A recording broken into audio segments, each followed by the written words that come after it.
T minus 50 seconds.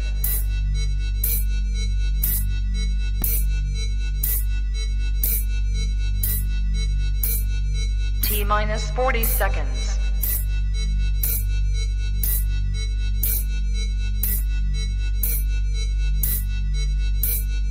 T minus 30 seconds.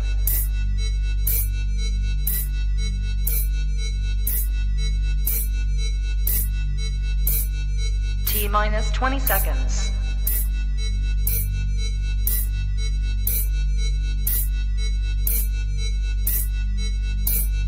Ten, 9, 8, 7, 6, 5, 4, 3, 2, 1, 0.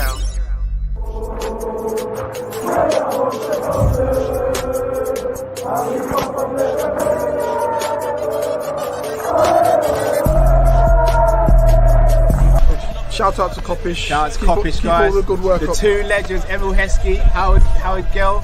Can't get much better than that, guys. Yeah. You know what to do now. Like, comment, subscribe. I'm with legends, guys. Kop-Ish. Yes, lovely people. Hope you're well. Welcome back to another live match preview. Hope you're all well. As always, when we get behind the mic, please make sure you subscribe, comment, and like. Guys, after a thrilling game against Fulham, 3 points, which we are over the moon with. However, not the best of performances. We are now travelling to Sheffield United, who are one of the favourites to go down this season, just as Luton were. But this time, we can't have any slip-ups. We need the 3 points. Look at Sahil. Flowers already, and I ain't even said anything crazy. Big up Sadiq. Big up Shankly's legacy. Big up Relax. Unfortunately, Matt and Drift won't be on this one with me, so the cooking and the roasting will have to be tomorrow. Shout out to Connor the Red. Shout out to Lakers, aka Christina. Guys, big game here. Big game. Shout out to Gamiel. I hope I pronounced that correctly. Big game. I know they're not the biggest of opposition, but this is a big game. Liverpool are in a title race at the moment. And when you're in a title race, you can't drop silly points. And the reason why we know as Liverpool fans you can't drop silly points is because we've been here before. But we are now playing the team who are rock bottom of the league. Lee! Big up Guna Lee. We are playing the team bottom of the league. The league. On 5 points at the moment. And I know we played against Luton and didn't play well, but if this was ever a game where you won a midweek game, apart from it being at Anfield, I mean, this is the game. This really is the game. For me, there are no excuses going into this. Yeah, we got a couple of injuries. Matip, unfortunately, looks like it could be a long-term one. Alisson should be back by the Man United game. Jota's apparently out running again, which is fantastic news. Obviously, we know about Bashetic and Thiago not being available and probably won't be available to the new year. Regardless, Robbo obviously still won't be available to the new year, but regardless, we should have way more than we need to win this game. And look, one of our Achilles heels this season has been our Premier League form away from home. But again, I do like to provide context, guys. So I'm just going to go through our Premier League away results so far this season. We drew 1-1 to Chelsea, first game of the season. Then we beat Newcastle 2-1 away from home, a brace from Darwin Núñez, in my opinion, his best appearance for Liverpool so far. Then we beat Wolves 3-1 away from home. Then we lost 2-1 to Tottenham away from home. Then we drew 2-2 to Brighton. Then we drew 1-1 to Luton. And then 1-1 to City. Our away form on paper isn't great. That Luton result is the one that really sticks out for me. Brighton, I think we should have held the league with, but if you say to anyone at the beginning of the season, you get draws away from home against Man City and Chelsea, Tottenham one should have been a draw as well. I don't think many fans are complaining. The problem is the Luton one. And for me, the Brighton one to an extent, because I do think we could have and should have won that one. That being said, our home form is the reason why we're battling with the teams at the top of the league. And that, for me, is something we need to change. And again, no better time to change it, no better place to change it than at Bramall Lane. This is a game we have to win. We have to win.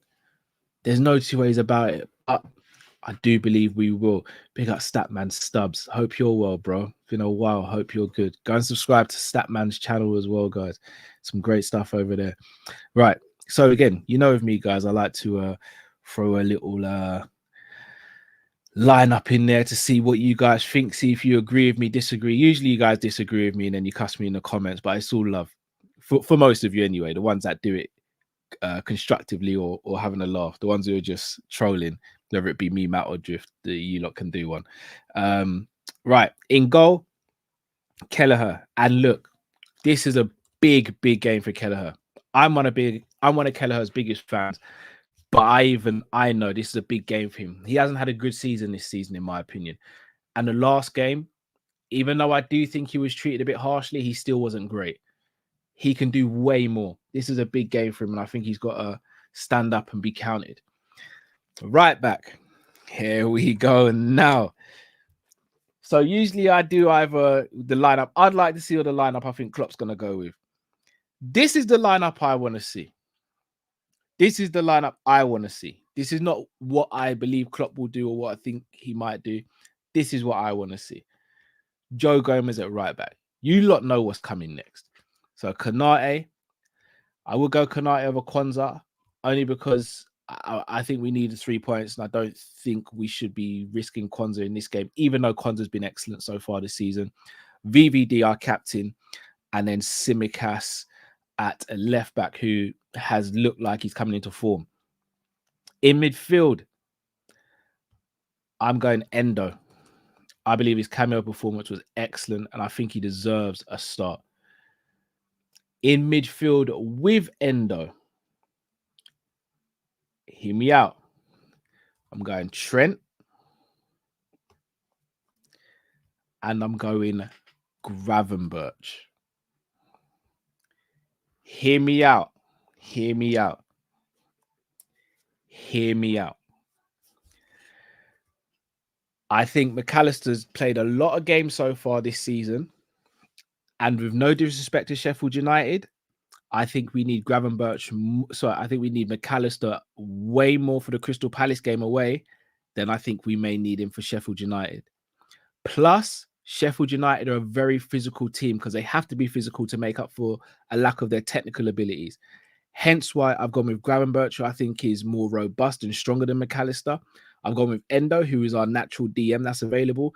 And I've gone with Trent, who can be physical, but we also know is creatively a genius and he's in goal scoring form at the moment as well. So that's why I've gone with that midfield. The reason why, again, I've not played Szoboszlai, I think Szoboszlai could do, having a little bit of a rest. And again, guys, these are just the players that are starting, not who will necessarily finish the game. So this is my midfield three. Endo, Trent, and Gravenberch. Now up top, Salah. Again, I think we know what it is with Salah. He is the best in the world in this position. All right. I'm going Gakpo. And then I am going Diaz. This is a safe space for now, because I know Drifty's probably going to see this preview. So if you guys don't see me tomorrow, if I've got a bust lip or a black eye, I didn't walk into the door. Drifty probably found me and beat me up. But I am going with this front three. And the reason I'm going with this front three is because I believe in Trent and Endo. I believe you control the midfield with those two. I think Gravenberch can make late runs into the box, which Gakpo will, in my opinion, create that space by coming deep to get the ball. I think Diaz needs a big game and is our only available left winger at the moment. And Salah is Salah. I think by playing Salah, Diaz, and Gakpo, I believe Salah is going to be able to play less of a wider role and be closer to the goal and more of a central position. Also, with Trent not playing at right back, I don't think Salah has to play as wide either. So, again, I also think Gakpo deserves a start. And I do also think Nunes can be saved for the Crystal Palace game. I think he might be better used for the Crystal Palace game as well. So I'll give you my team. Shout out to Beja Reds TV. It's a long time, killer man. Yeah, that's probably the song Drifty's playing right now. Big up to Jamie Phillips Football Chats, who'll hopefully be on your show later at some point, bro, God willing. Right, so I'll read my team again. This is, again, just want to reiterate, this is a team that I would play, not the team I believe Klopp will pick. Kelleher in goal, Gomez, Konate, Virgil, Tsimikas, Endo, Trent, Gravenberch, Salah, Gakpo, and Luis Diaz. That is a team that I would play. Not saying you guys have to agree, just saying what I see. Sleepy Forest, this is a fantastic question. What if Gomez breaks down? We can't risk it. I agree, but against Sheffield United, I think you have to go with your starters at least for the beginning of the game. In an ideal world, you wrap up the game by 50, 60 minutes. Then your likes of Connor Bradley, Curtis Jones, Harvey Elliott, who else? Doak. These players can get on the pitch and have some game time, and you rest some of your big hitters. So that's the way I'd look at it. But I believe rather than us chasing games, I'd like us to start winning games from early. Take control, be dominant, be clinical, win games early, bring off your top players, rest them so they're ready to go for the next game. So that's just my humble opinion. But I completely agree with what you're saying there, Sleepy Forest. Like Gomez, we can't forget, has had a checkered past with regards to his injury record. So again, we don't want to take the mick there and just run him into the ground. Big up Jamrock. Hope you're still moving that money. January's coming soon, Jamrock. January's coming soon. Where do I think the dangers lie with Sheffield United? I think set pieces, and I also think on the counter-attack. I think we have to be mindful of that. Again, not saying I know more than Klopp. Obviously, I don't. If I did know more than Klopp, I'd be sitting where he's sitting, and he'd probably be sitting where I'm sitting. But I do think with the back four that I've chosen to go with, I think that back four could easily deal with anything that Sheffield United throw away. And I think our midfield could as well. One thing to be mindful of as well, though, Sheffield United have recently sacked their manager, so they are going to have that new manager bounce, and their players are going to really be out there to prove a point and stake a claim to being a starter in that team. So again, something else we have to be mindful of. But I do think we'll have more than enough, guys. Again, no disrespect to Sheffield United. I never overlook or want to disrespect opponents. I just believe in this team, especially when it pertains to this fixture. So with that being said, I'm going with a scoreline of Liverpool. I was going to say something wild there. Liverpool 4, Sheffield United 1. Liverpool 4, Sheffield United 1. I believe we've got more than enough to really take these guys to the cleaners. And I think a good, strong away performance here will help us for the rest of the December fixtures and the Christmas period. And look, if we're within a couple of points at the end of the calendar year, then boy. And if we can add a couple of players in January, I foresee a very, very good season. Big up GTV as well. But yes, people, let me know in the comment section who you guys would start. Would you change formation? Would you go Trent at right back still? Let me know what you guys would do, and also let me know your score predictions as well. We will be going live for the game tomorrow. It's on Amazon Prime in the UK. So me, Matt, and Drift will hopefully be all right for that. If not, it will be me and Matt. But we'll definitely have a watch long for you guys tomorrow, and then a live match reaction after that. Then on Thursday we'll have a Palace preview, hopefully with a couple of guests. We'll also be appearing on other channels as well, so make sure you look out for that as well. And then Friday we'll probably won't be filming anything, and then Saturday we will be back again. We'll be back again for the Crystal Palace game at 12:30, because that's the only time that, you know, the Premier League can fit Liverpool into the fixture structure, it seems. Lucky Sixth says Cal played a drifty dancing clip. I mean, I've already, you know, not started Nunes this game. I look, when I said yesterday I don't want a war, I don't want a war. Drifty knows where I live. He knows my missus. He knows my kid. I don't need that drama. You lot see the side of Drifty where he's defending Nunes verbally. me and Matt don't want to see the side of Drift where he's defending Nunes physically.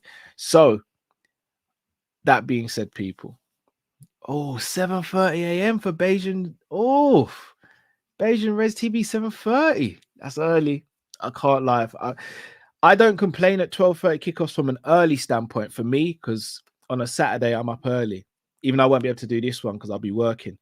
I'm up early on a Saturday. I'm up at 7:30 every Saturday because Stevie's got football, and like Robbie's got stuff to do as well. But it's to watch football at 7:30 in the morning. I rate it, man. I rate it. I really do. Sorry, Jamrock. Dad. When you say 7:30 East Coast and 4:30 West Coast, is that 4:30 a.m.? Oh, lucky 3 a.m. for Asians. That's mad. Yikes. Yikes. This is why I have to rate you guys, man. This is why I will never sit here and say that I'm a bigger fan than someone who lives abroad, because ultimately it's just location. You guys, the dedication you guys have is second to none, man. But no, people, nothing but love to you all. I gotta go and pick up little man from nursery, so I'm gonna keep this short and sweet. Whatever you do for the rest of your Tuesday, make sure you enjoy yourself. Make sure you stay safe. Make sure you stay blessed. And until we see you tomorrow, have a fantastic rest of the day, night, or evening. Take care, people.